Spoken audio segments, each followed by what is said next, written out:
Let's get back to health care now. Tom Price is the Secretary of Health and Human Services. Mr. Secretary, good morning. Thanks for being with us. Hey, Savannah. Wonderful to be with you. Thanks so much on this chilly morning. Chilly morning indeed. I know you've got some issues with the numbers, but before we get too wonky, let's see if we can just cut to the chase. During the campaign and as recently as January, the president said in no uncertain terms there would be, and I'm quoting him, insurance for everybody. Quote, everybody's got to be covered. And he added they'll be beautifully covered. Obviously, this is not exactly how it has turned out. Is it time for the administration to just level with the American people and say, you know what, some people are going to lose their coverage? No, the fact of the matter is that if you look at the whole plan, what the president said is absolutely right. Let's think about why we are in this situation right now. And the fact of the matter is that Obamacare has failed.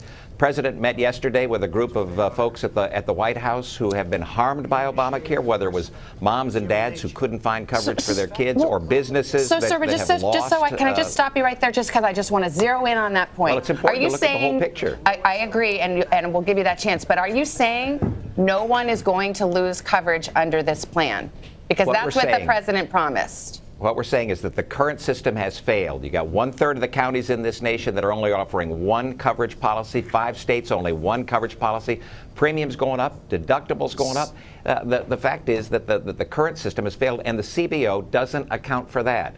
Second, Secretary Price, what the report looked at was only 1/3 of our plan, and that's why you can't look at this in isolation. Well, but even the fact of the matter is, with our whole plan, every single American will have access to coverage, and it'll be coverage that's more responsive to them, that'll allow them to choose, and that will be less expensive than the current situation. You heard what Lindsey Graham said. He said even if the CBO is wrong by, 50%, then you're still looking at some 7 million more people without insurance in a year and some 12 million more people without insurance down the road. So that doesn't sound good either, does it? No, but that's not the whole plan. That's the problem. If you're a mom or a dad sitting out there right now trying to figure out how you're going to get health care for your child, the current situation is a disaster for you because costs are going up, deductibles are going up. You may have an insurance card, but you don't have care. We're trying to fix this situation, trying to move to a situation where patients and families and doctors are making these decisions and not Washington, D.C. Are you trying to fix it, though, with a game of semantics? Because having access to health insurance is a very different thing than being able to actually get health insurance.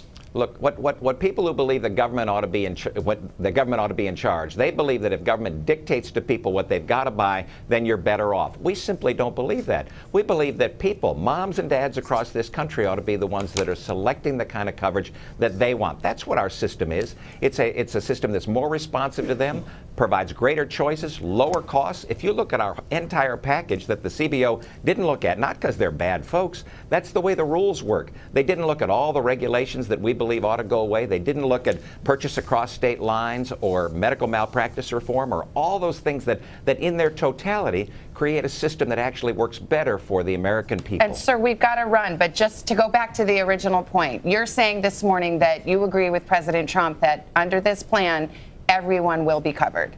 No one's losing their insurance. Everyone will have access to the coverage that they want, and there will be a transition phase. That's access again. That's access as opposed to being covered. Well, the only way you can assure that people are going to be covered, look, 20 million folks right now aren't covered under Obamacare. But if you and they aren't covered because they've either taken the penalty, they've said phooey on the federal government, or they've asked for a waiver and they've gotten a waiver. That's 20 million people. Just real quickly, though, so people understand, when you say access, is that like if I'm sitting at home and I make $25,000 a year, I have access to buying a BMW, but I can't afford it?